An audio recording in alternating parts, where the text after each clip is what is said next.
Saiu no site Sputnik a matéria de dia 17 de agosto de 2016. O motivo do golpe, né, que a gente sabe muito bem que é o BRICS.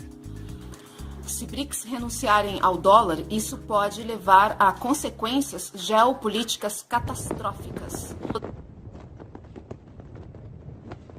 O potencial econômico dos chamados países emergentes não está esgotado, afirma o especialista alemão em finanças Ernst Wolff, em entrevista à Sputnik Alemanha. Os países dos BRICS, o Brasil, a Rússia, a China, a Índia e a África do Sul, já são atores sérios na economia global. Consequentemente, o dólar está sob pressão. As consequências geopolíticas desse fato podem ser dramáticas. Na opinião do especialista, os países BRICS possuem um grande potencial em termos de recursos humanos e naturais. Mas a maior parte deste potencial é usado não por estes países, mas por grandes consórcios que retiram as receitas das commodities para fora do país. O interesse principal das grandes corporações internacionais é ter mão de obra barata. O problema principal é que o lucro, passando através destes consórcios, volta para os países desenvolvidos. Isso significa que o potencial destes países está todos os dias sendo sugado, explicou Wolff. Quanto à economia chinesa, o especialista concorda que é impressionante, mas afirma que é difícil compará-la com as outras. Agora, a China é o maior parceiro comercial de 170 países. Em comparação, os Estados Unidos são o maior parceiro somente de 70 países. Mas a China está dependente das exportações. O que é também importante é que o crescimento de sua economia depende completamente de créditos. O nível da economia de créditos na China é mais duvidoso que o nosso. Além disso, a China sofre de muitas lacunas, por exemplo, no mercado imobiliário, disse ele em entrevista à Sputnik Alemanha. Nos últimos anos, a China provavelmente atingiu os Estados Unidos em termos de poder econômico. Segundo Wolff, a economia da Rússia está no caminho de recuperação. A situação russa é melhor que no Brasil ou África do Sul. O preço do petróleo é muito importante para a Rússia. O que é também importante para a Rússia é que realiza uma política externa ponderada, intensifica as relações comerciais com a China e outros países. A sua posição nos mercados melhorou muito, destacou o economista. Na opinião de Wolff, o Brasil está passando pela pior crise econômica nos últimos 100 anos. O país está em recessão já por 3 anos. Os salários estão caindo, o desemprego é de 11%. Todos estes problemas sociais não surgiram do nada. Graças à Olimpíada, a realidade social está um pouco suavizada. A realidade que está por trás disso no Brasil não parece ser boa, afirmou. Quanto ao novo Banco de Desenvolvimento dos BRICS, o especialista em finanças sublinhou que a entidade começa a ganhar peso na economia mundial e que os Estados Unidos já estão insatisfeitos com isso. O problema é que o novo Banco de Desenvolvimento funciona no sistema do dólar. Há que lembrar que o sistema financeiro mundial é o sistema do dólar. A única organização em todo o mundo que tem o direito de imprimir dólares é o Banco de Reserva Federal dos Estados Unidos. Durante os últimos anos, os norte-americanos conseguiram submeter todo o mundo. Ele explicou que a criação de outro sistema financeiro é o pior pesadelo dos Estados Unidos e, por isso, tentam evitar que isso aconteça.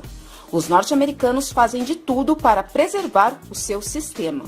Houve algumas tentativas de sair fora deste sistema e elas acabaram em derramamento de sangue. Saddam Hussein, por exemplo, queria vender o petróleo não em dólares, mas em euros. Muammar Gaddafi queria introduzir uma moeda coberta por reservas de ouro. Isso levou que ambos já não estejam entre os vivos, disse Wolff. Além disso, o especialista comentou os progressos em relações russo-turcas. No encontro em São Petersburgo, disse ele, os dois líderes acordaram realizar comércio em rublos e liras. É um tipo de declaração de guerra contra os Estados Unidos, parecida com a de Hussein e Gaddafi. As consequências devem ser interessantes. O BRICS, ele é o único que pode fazer frente ao mega poder hegemônico norte-americano, concentrado no seu Banco Central, Fed, que tem o poder de imprimir dinheiro, o dólar, do nada. O dólar, que é uma moeda que não tem lastro em riqueza real, é um papel podre, conhecido como fiduciário, mas que não representa, na verdade, riqueza alguma. E o Império Norte-Americano está sedimentado em duas bases, petróleo e dólar. E essas duas bases se interligam, se comunicam entre si para manter o poder hegemônico dos Estados Unidos e seu consórcio.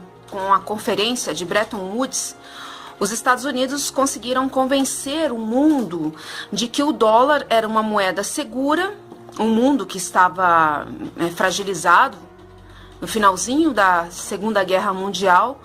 Os Estados Unidos conseguiram convencer os países de que o dólar era uma moeda segura e que poderia trocar dólar por ouro a qualquer momento. O mundo, como eu já disse, estava fragilizado. E foi muito fácil conseguir tornar o dólar como a única moeda de reserva internacional. Mas na década de 70, Richard Nixon cortou a paridade do ouro com o dólar, tornando o dólar uma moeda de curso legal, uma moeda fiduciária. E desde então o dólar não representa riqueza alguma. Ele sanguessuga os recursos naturais de outras nações, principalmente o petróleo, através do petrodólar, que é o grande motivo da morte de Saddam Hussein, de Gaddafi, ou seja, qualquer um que ousa sair dessa configuração dólar acaba sendo tirado de cena. E a partir do momento que o dólar não estava mais vinculado ao ouro, ele deu muito mais poder para o império. E a partir de então se lastreia em dívidas, na debitocracia, porque o endividamento público ele acaba dando lastro ao dólar, principalmente a dívida pública norte-americana. Ela é uma grande financiadora do dólar, porque os países que são detentores dos títulos da dívida pública norte-americana, eles estão assegurados as suas reservas em quê? Em dólar. Então, o endividamento público norte-americano financia o dólar também. E é por isso que a China está vendendo os títulos da dívida pública norte-americana, está deixando de ser uma das maiores credoras do endividamento público dos Estados Unidos. E para o Brasil também não é bom ser um dos maiores credores dos Estados Unidos, porque o endividamento daquele país somente financia a moeda que não tem lastro. E a partir do momento que o Banco Central norte-americano tem poder para imprimir o dinheiro do modo que ele bem entende, ele pode injetar quantidades grandes de dinheiro na economia norte-americana e mundial também, e gerar crises.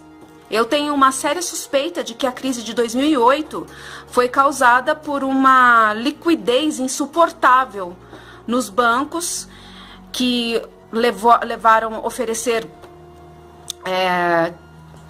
empréstimos, principalmente no setor imobiliário, e isso causou a grande bolha. E se você for ver todas as crises, as grandes crises mundiais tiveram como antecedente ambientes de muita opulência. Então, a partir do momento que os Estados Unidos, que um banco central que é privado, o Fed norte-americano é um banco privado, isso não é teoria da conspiração, minha gente. Basta pesquisar que vocês vão encontrar qual é a natureza do Banco Central norte-americano, que desde 1913 pertence a famílias, à elite mundial.